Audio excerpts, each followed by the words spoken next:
Whether you're looking for some holiday cheer or maybe something to fear, don't worry, because I've got you covered with some holiday and winter recommendations.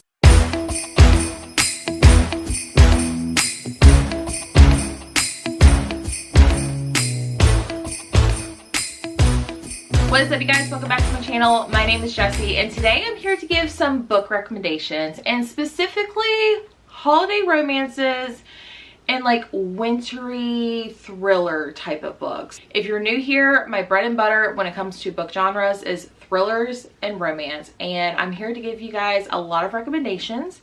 So I hope you guys enjoy.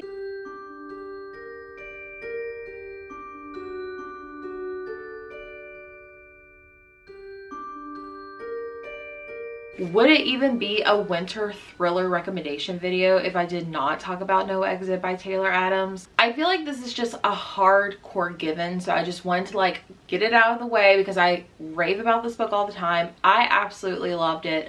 I know some people are not a fan of it, but I feel like the majority of people love this one. If you're looking to be on the edge of your seat, not knowing what's happening, who you can trust, this is your book. This one follows a girl named Darby. She is trying to get back to her mom from college, and there's a huge snowstorm and she has no other choice but to kind of like stop at a rest stop, and there's other people who are stuck at the rest stop too because of the storm. They're trying to wait it out, and it makes you question the strangers around you. So I'm telling you, this one has lots of twists and turns. It literally has me like gasping for air when I was reading it. I absolutely love this one. One of my newest reads this year that I am putting on this list was actually a birthday gift from Jules. Thank you so much, Jules. This is Gray After Dark by Noelle Illy, I think is how you say her last name. What I think makes this even more like thrilling and kind of haunting in a way is because this is like inspired by true events. It's not completely like word for word what happened, but it is inspired by true events that happened. So this one follows a woman named Miley. She is a Olympic athlete, and something happened when it was like the last Olympics. I'm not sure exactly which year it's referencing to, but something happened in the Olympics to where she is now like in hardcore training mode. She takes this summer camp resort job so that way she can, you know, kind of reset herself, but also train at the same time.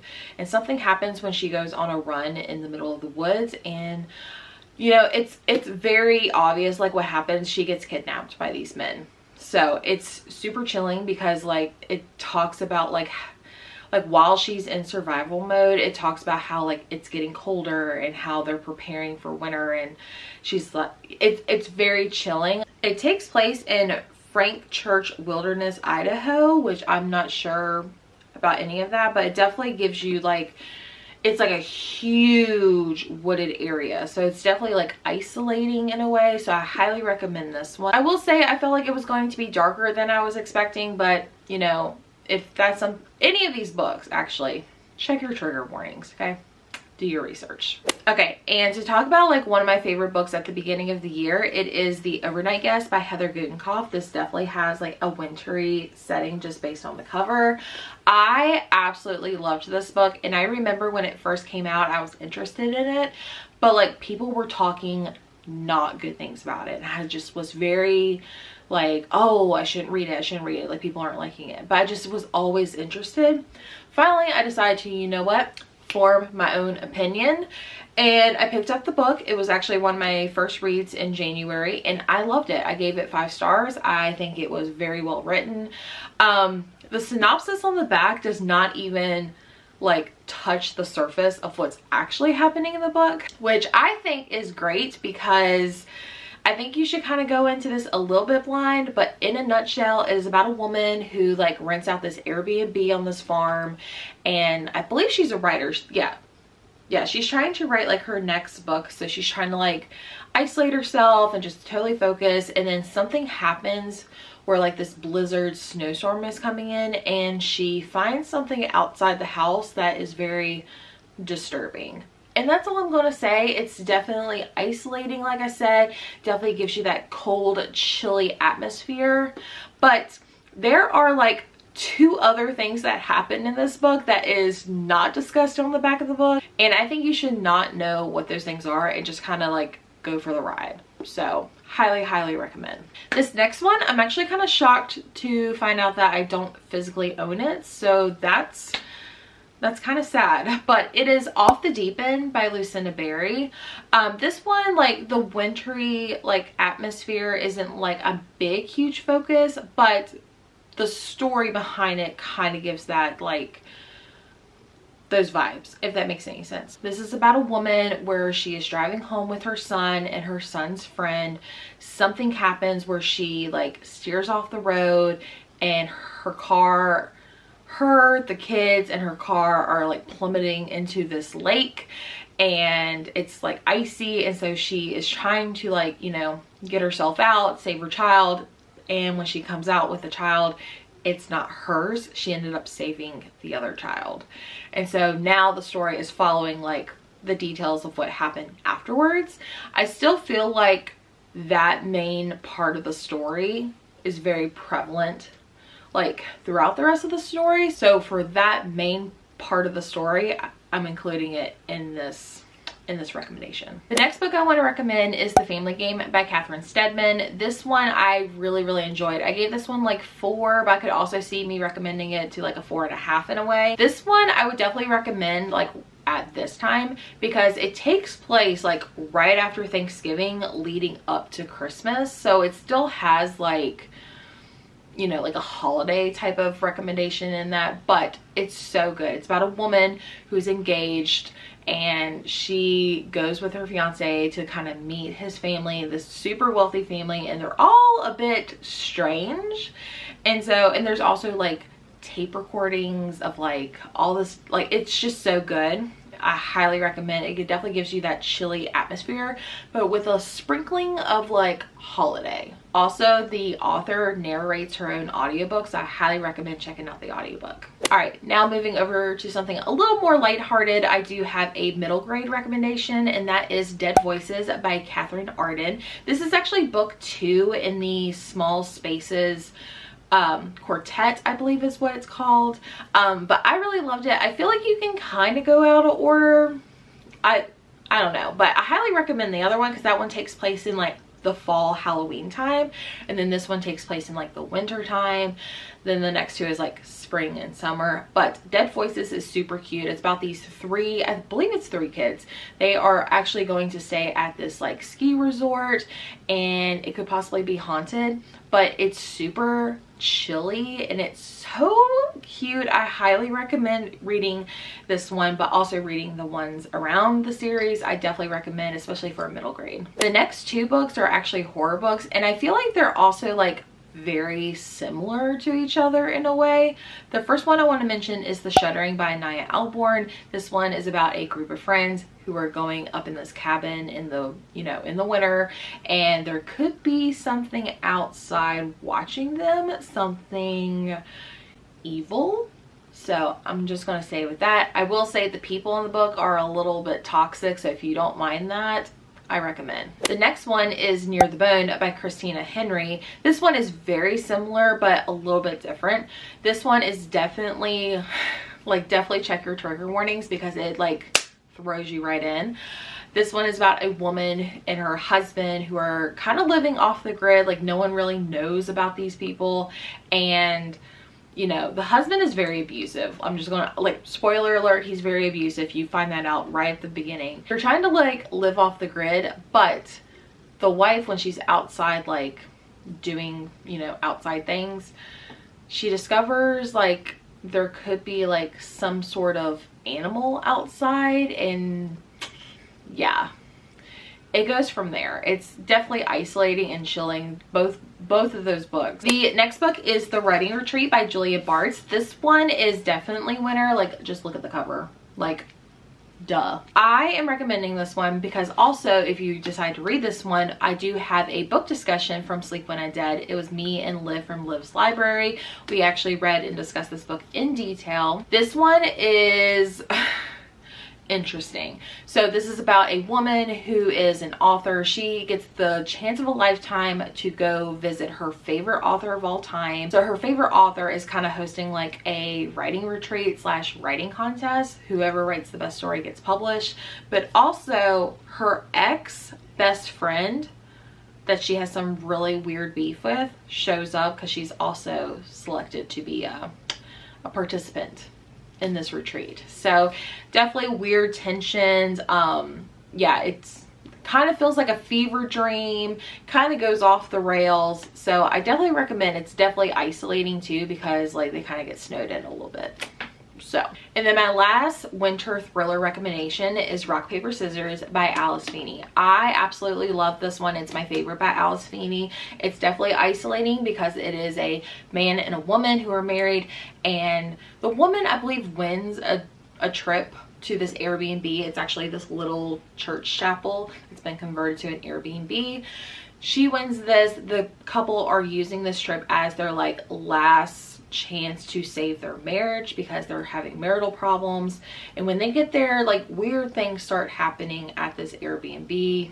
It's definitely like, are they alone? Are they just being paranoid? Like the church is really creepy. It has a lot of short chapters, and I will say I felt like at the end of every single chapter it was kind of like a little bit of a cliffhanger, and you do get points of view from both the husband and the wife. But also you actually get letters from the wives each year that they're married. So it's like the first year they're married, which I believe like the traditional gift is paper, and then it's like the second year and the third year. So you're kind of getting like points of views of the marriage leading up to everything in a way. So it's definitely chilling and haunting, and I absolutely love this one, and I cannot recommend this one enough.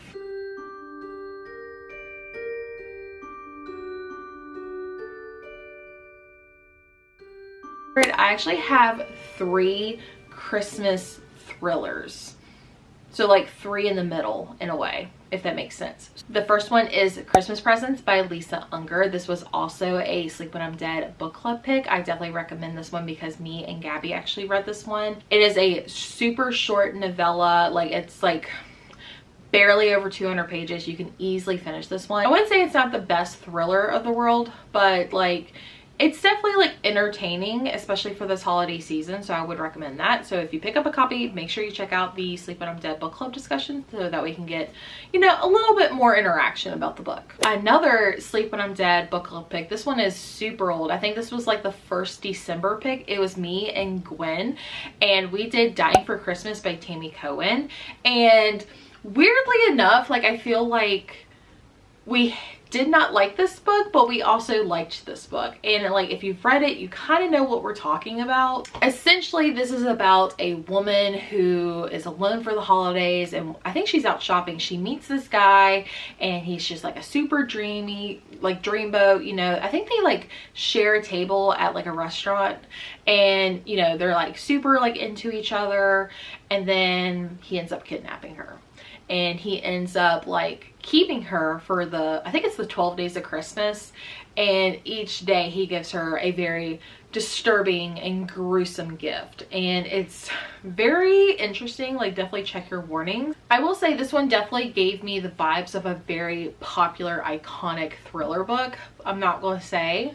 But I would recommend picking it up if you're looking for a Christmas thriller. The last Christmas thriller I have is The Christmas Guest by Peter Swanson. This was not a Sleep When I'm Dead pick. However, it is a super short book. I think it's under 200 pages. This one is very atmospheric, very isolating. The cover itself, like, come on. Yeah, definitely a super short read. If you're looking to like, you know, hit your reading goals, definitely pick this one up.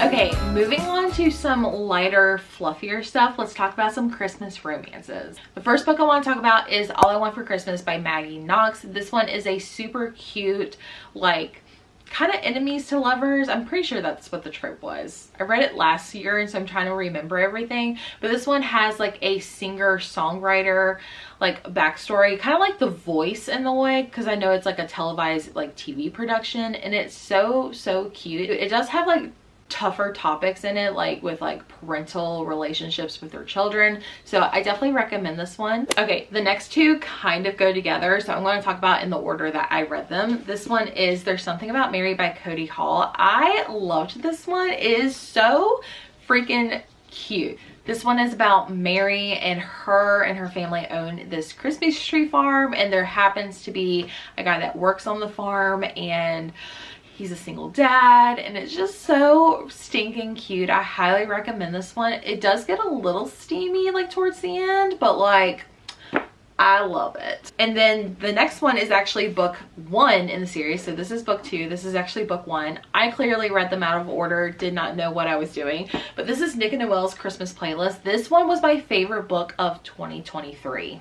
A Christmas Romance was my favorite book of 2023. I just like absolutely loved this book so much. It is a friends to lovers holiday romance. It's so freaking cute. I just like love Nick. I love Noelle. Nick is the brother to Mary, and oh, it is so freaking cute. So I highly recommend these two books. I actually have book 3, which is Along Came Holly, and I'm very excited to read that one this Christmas. So hopefully that might show up on another recommendations video. Okay, another friends to lovers Christmas recommendation is Love Light Farms. Like, this is like the aesthetic of Christmas that I love. I absolutely loved this one. It was so good. This is actually a whole series. I do have book 2, which is In the Weeds, which I feel like is more of a springy type of book. And I feel like there are other books that have like the other seasons. This one is about a woman who owns a Christmas tree farm. Ironic, I know, it's so cliche. But she is trying to win a chance of being on a TV show or winning this grand prize. And so her best friend, who there's always been this weird chemistry between them two. They kind of like, maybe it's fake dating. I believe they fake date to kind of like win in a way. And like, of course, like real feelings come to the surface. And I love this one. The next one I read, which was last year, is The Holiday Mix-Up by Jenny Bayard. This one is really cute. It takes place in a winery, which is super cute and kind of unique. It's about a woman. She is a waitress, and she has the biggest crush on this guy that comes to her diner, and he asks her to be his fake girlfriend for the holidays. And after she says yes, he gets hit by a car, and he's in a coma. And he's already told everyone in his family that she was his girlfriend, and so she kind of has to go along with like his story, but she kind of starts falling for the brother. Yes. The next book I want to recommend is Holiday Romance by Courtney Walsh. This one is interesting because it's kind of like a cross like road trip to get to Christmas, but it's about these two people who are always on the same plane going to their family for the holidays, and something happens to where like their flights get canceled, and so they're trying everything in their power to get home. And it's super cute because he is like the Christmas is the best time of the year type of thing, and she's like kind of the grump. So it's like a really cute like dynamic between them two. So I highly recommend reading that one. All right, the next book, not the same author, very similar name, so make sure you don't confuse them two, but it is A Cross Country Christmas by Catherine Walsh. So Courtney Walsh, Catherine Walsh, yeah, very similar. This one is more of a clean romance. I do want to point that out. This one is more of a clean romance. This one is about a woman whose brother and his wife are expecting a baby around the holidays, and she has this fear of flying, and so she is actually going to be getting a ride with her, I believe it's her brother's friend maybe, and who is also making the trip as well. And it's a cross country between them two, and it's a really cute romance because she's always had a crush on him, and she's kind of the grump in a way. So I love grumpy sunshine. So if you're looking for something a little more clean but still give you the warm and fuzzies, check this one out. Okay, and then the last one that I want to recommend is In a Holidays, and you're probably like, Jessie, you have voiced so much about why you don't like that book. I know, but I was also not a romance reader when I read the book, so This one also does have something that I personally don't like, but other people do like it. So In the Holidays by Christina Lauren. This one is about a woman who is spending Christmas with her family and also like family friends who also have their family, and it has like all the fun Christmas festivities, and she's always had a crush on the guy that's in the other family, and it just doesn't go according to plan how like she wants to spend that time. And it's a Groundhog's Day type of book, so like she thinks it's the next day, it's actually the day before, and so she has to keep reliving the same day over and over until she gets it right. So I personally don't like Groundhog's Day type of books, so that's a me problem, not a book problem. So if you like that, or if that doesn't bother you, give this one a shot. All right guys, those are all of the book recommendations that I have for you. I hope this helped. Maybe I added a few to your TBR. If I did, let me know in the comments down below. And if you've made it this far and you don't know what to comment, leave the snowflake emoji. I feel like that is appropriate for both genres, and that way it lets me know that you stayed for the whole video. Thank you guys so much for watching. Don't forget to hit the thumbs up button and hit the subscribe button. And if you want to be notified every time I upload a video, there's a little bell next to the subscribe button. But also another way to get notified and to get more access from me is to join my Patreon. Not only will you be notified on Patreon that I've uploaded a video, but you get to watch my videos a whole day early. But you get access to exclusive content for like my book clubs, reading sprints. Also, we have like buddy reads and readathons happening over there. So I highly recommend you join, because it is a fun time and we're always doing something different. But as always, I hope you guys are all doing well, and I will see you guys in the next Bookmas video. Bye!